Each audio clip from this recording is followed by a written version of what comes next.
हजारौँ जुनी काटेर तिमीलाई पाएको नि त माया। गर्छु त माया, किन विश्वास लाग्दैन मेरो? विश्वास त लाग्छ नि, लागे पनि कता कता कस्तो डर लाग्छ। साथ दिनु भनेर त तिमीलाई मैले अहिलेसम्म यसरी आफ्नो बनाइरहेको छु त। साथ नदिनु भने त किन माया लाउँथ्यो? भए पनि हाम्रो साथ मिल्दैन, फ्यामिलीले मान्नु भने डर लाग्छ। पछि हाम्रो बिहा गर्न मनमा मान्नु भएन भने यही कुराको चिन्ता लाग्छ कि मलाई। किन र? सानो जातले ठुलो जातले माया गर्ने अधिकार छैन र? के मायामा नि जात भात हुन्छ र? हामीले त्यस्तो ठान्दैनौँ नि, मम्माले ठान्नुहुन्छ नि फेरि। हो त नि है, कसले बनायो होला यो जातभात? भगवान्ले त दुइटा मात्रै बनाएको होइन, केटा र केटी। तर यो संसारमा सानो जात माथिल्लो जात भनेर भेदभाद गर्छन् है। के हाम्रो अधिकार छैन र माया गर्ने? मलाई लाग्छ यही कुराले गर्दाखेरि तिमी मबाट टाढा हुँदैछ जस्तो लाग्छ। कहाँ त्यस्तो कतिदिन बाँच्नै सक्दिनँ। मैले तिमीलाई कति माया गर्छु, मैले सबै कुरा बिर्सेर त तिमीलाई माया गरेको छु नि। अहिले जातभातको कुरा कसले ल्यायो? त्यस्तो नभन के। ल ठिकै छ, अब यो जातभात भन्ने कुरा छोड्यौँ। अब सबै भगवान्को हातमा छोडौँ, के हुन्छ हेर्छौँ। जाऊँ हामी अहिले। जाउँदा फेरि ठिकै हुन्छ।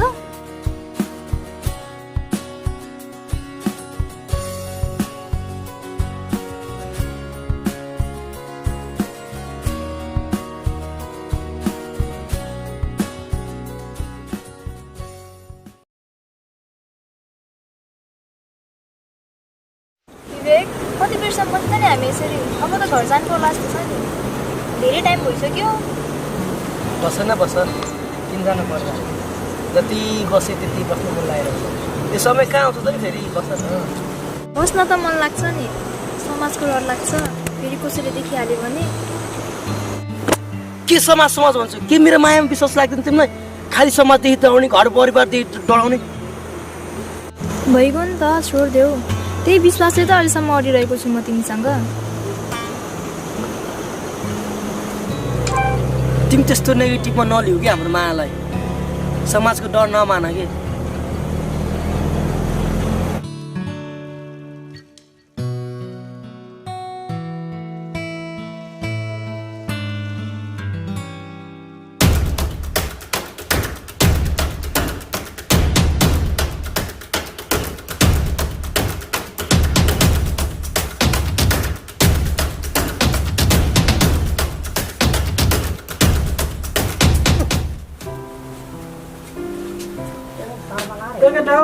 हजुर काजीबा, आज मिटिङ छ होइन? यो कुर्सीमा लथेल लिँदो रहेछ। तिमीहरूले उता साथ त एउटा हेरेर अरू लैजाऊ ल। अनि तैँले भित्रबाट कोट ल्याएर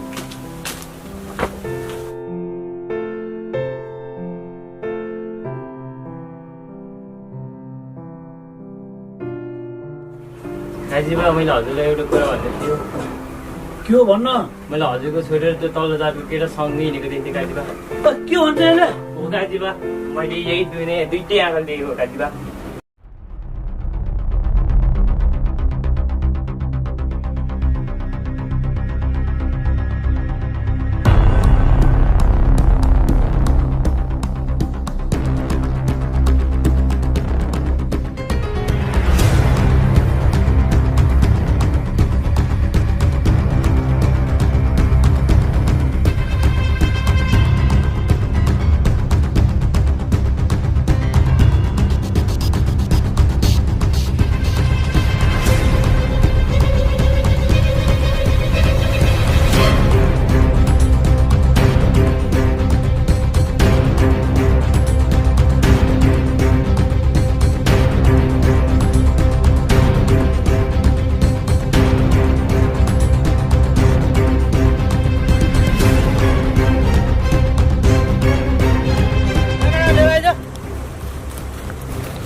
ओइ पक पक पक केटा हो, जा गएर ठोक त्यसलाई। प्लिज बाबा, उसलाई केही नगर्नुहोस् न बाबा। बाबा बाबा, उसलाई केही नगर्नुहोस् न बाबा, प्लिज बाबा। बाबा बाबा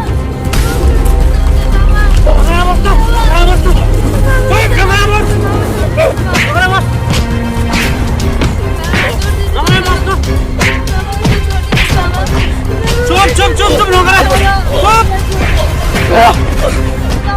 हान केटालाई काजी सापको छोरीले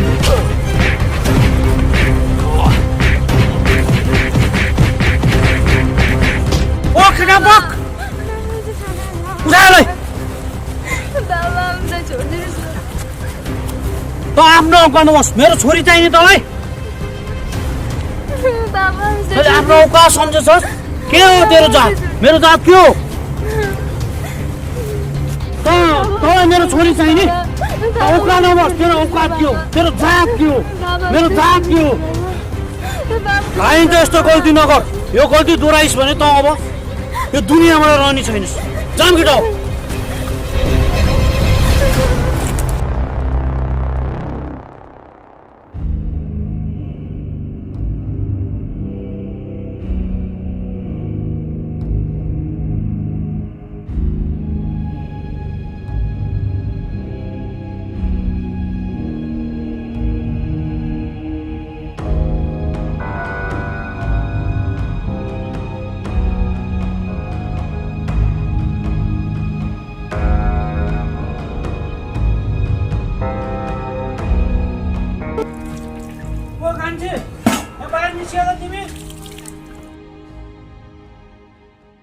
नमस्कार काजी साहब के तिम्रो छोरा र मेरो छोरी चाहिँ गाउँमा हिँडेछ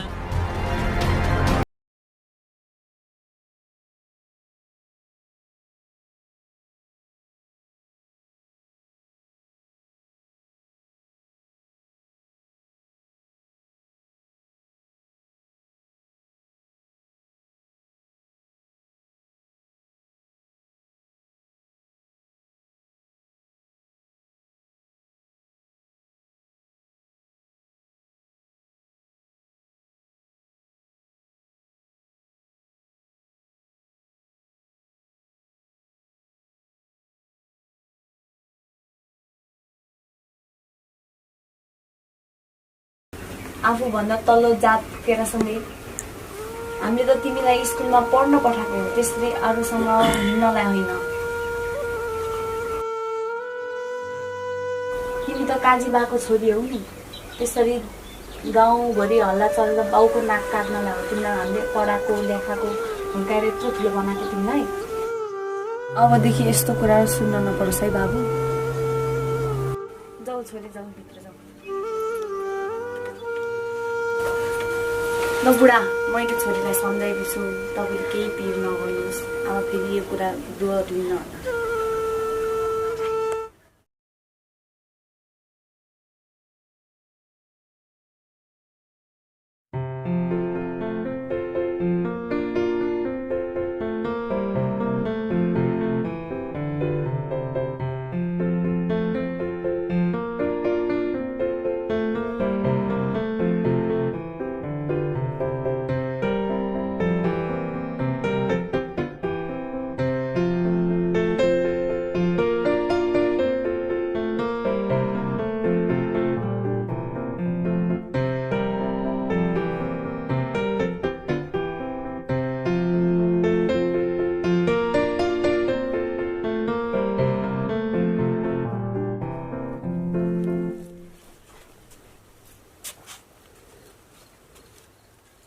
कान्छी आइज त काजीबा भोलि यहाँ मिटिङ छ त्यो कान्छीको आमा छोरालाई भोलि यहाँ आउने भनेर भन्दै जा हुन्छ काजीबा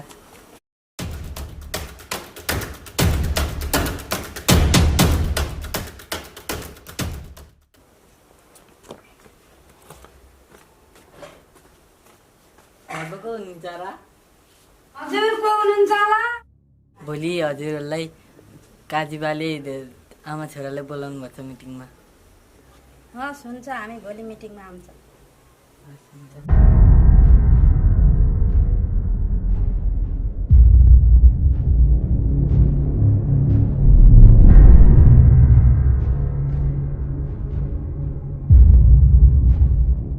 हेलो सन्चै हुनुहुन्छ हजुर म सन्चै छु खाना खानुभयो खाइयो दाइ सन्चै हुनुहुन्छ सन्चै हुनुहुन्छ दाइ पनि कामतिर जानुभएको छ गरिदिनुहुन्छ पनि आज के गर्ने नानी घरकै कामको धन्दा गरेर बसिरहेको छ अनि सबै ठिकै हुनुहुन्छ होला नि त्यतातिर नानी सबै सन्चै हौँ, बाहरू सन्चै हुनुहुन्छ। कोरोनाको कतिको चलिरहेछ त्यता बन्द हुने कुरा चलिरहेछ त्यता नानी यता नि त्यस्तै छ, बन्द हुन्छ कि जस्तो लागिरहेछ।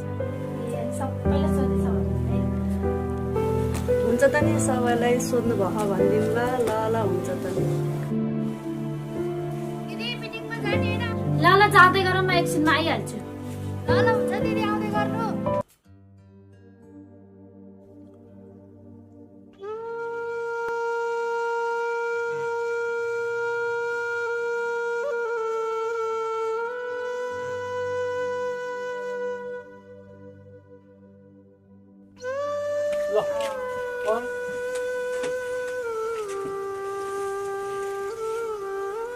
आज तपाईँहरूलाई मैले किन बोलाएको भन्दा यथार्थ तपाईँलाई थाहा छ किन हो?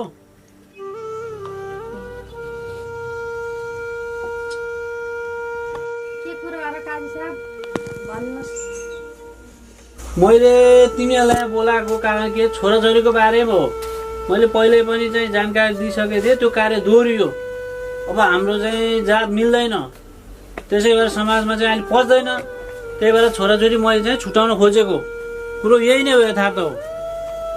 काजी साहब हजुरले के भन्नुभएको, यस्तो गाउँको यति ठुलो मान्छे भएर यस्तो कुरा गर्न सुहाउँछ? जात भनेको के, एउटा केटी एउटा केटा हो जात भनेको। यस्तो कुरा गरेको राम्रो हुँदैन।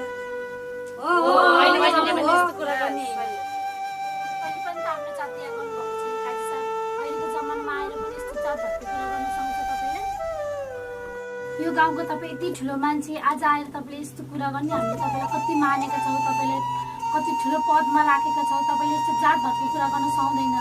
अहिले जमाना कहाँबाट कहाँ पुगिसक्यो। यति ठुलो मान्छे भएर यस्तो कुरा गर्नु भने अरूले कस्तो कुरा गर्छन्? तपाईँले पनि त अर्कै जात विवाह गर्नुभएको छ। एकले आएर यस्तो जात भातको कुरा गर्ने होइन काजी साहब। अब यो कुरालाई हामीले यहीँ छोडिदिनुपर्छ। हामी सबै एक भएर अब मिलेर यस गाउँमा बस्नुपर्छ।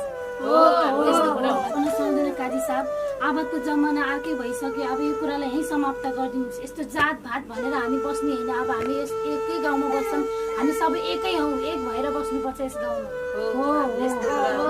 ठिक हो काजी साहब, हजुर गाउँको ठुलो मान्छे भएर यस्तो कुरा गर्ने। आज यही जात भातको कारणले देशको युवा युवतीहरू कति आत्महत्या गरेर मरेका छन्। यस्तो कुरा गर्न सक्दैन। एकछिन हजुर सबैजना त्यसरी नबोल्नुहोस्, एक एकजना गरेर बोल्नुहोस् हजुरहरू। भोलि यही कारणले यो छोराछोरी आत्महत्या गर्यो भने को जिम्मा लिनुहुन्छ? हजुर जिम्मा लिनुहुन्छ? कहाँ हुन्छ यसरी? यो समाजमा हाम्रो कति नाम छ, यो समाजमा हाम्रो कति इज्जत छ। हामीले कसरी मुख देखाउने? यो समाजमा हाम्रो कति नाम छ। कहाँ हुन्छ हाम्रो चाहिँ यत्रो इष्टमित्र हुन्छ, सबै मान्छे छन्, तिनले हाम्रो के भन्छ त्यतिखेर? कसरी चाहिँ हिँड्ने? यो हुँदैन। यो हुँदैन। यस्तो कुरा गरेर हुन्छ? तपाईँहरूले मिल्ने कुरा गर्नुपर्छ। अहिलेको जमानामा आएर यस्तो कुरा गर्ने हो? तपाईँको इज्जत छ भने हुँदैन।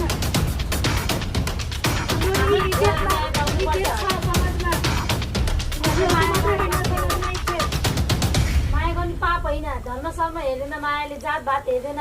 यिनीहरू दुईजनाले एक बनाउनै पर्छ। हाम्रो उद्देश्य तपाईँहरूले यस्तो कुरा गर्नुहुन्छ? यो हुँदै हुन्न। यस्तो कुरा गरेर हुँदैन।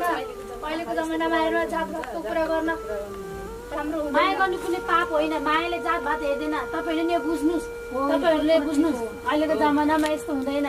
यिनीहरू दुईजनाले एक बनाउनै पर्छ हामीले। यो भाइलाई न्याय दिनै पर्छ हामीले। तपाईँहरूको मान छ यस समाजमा, हामीलाई थाहा छ।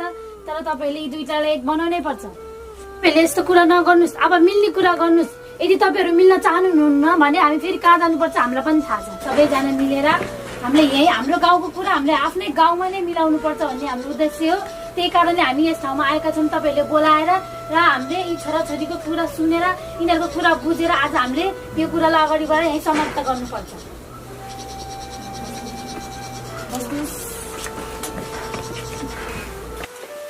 सुन्नुहोस् काजी साहब, काजी आमा, हामी तपाईँहरूको इज्जत गर्छौँ। त्यही भएर हामीले तपाईँहरूकै हातमा यो कुरा सुनिदिन्छौँ। तपाईँले आफ्नो छोरीलाई सोध्नुहोस्, उसको के इच्छा छ, यो भाइसँग जानको लागि तयार छ कि छैन सोध्नुहोस्। र हामीले यी दुईटालाई आज यस ठाउँमा मिलाउनै पर्छ।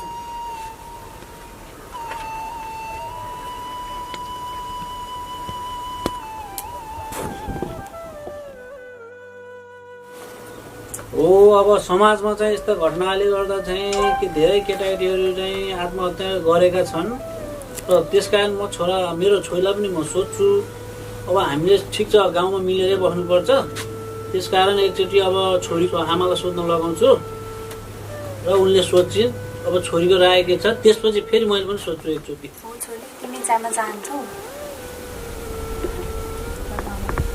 के भन्नुहुन्छ उसमा तिमीले के गुण देखाउ र त्यस्तो राम्रो पक्ष के देऊ र त्यस कारण उसलाई जान चाहन्छौ तिमी ऊ साह्रै इमान्दारी स्वभाव त्यसैले मैले उसलाई बुझेँ र त्यसो भए चाहिँ अब म के भन्दिनँ जान चाहन्छौ भने तिमी जाऊ तिमी खुसी भएर जाऊ खुसी भएर बस मेरो भनाइ यति नै हो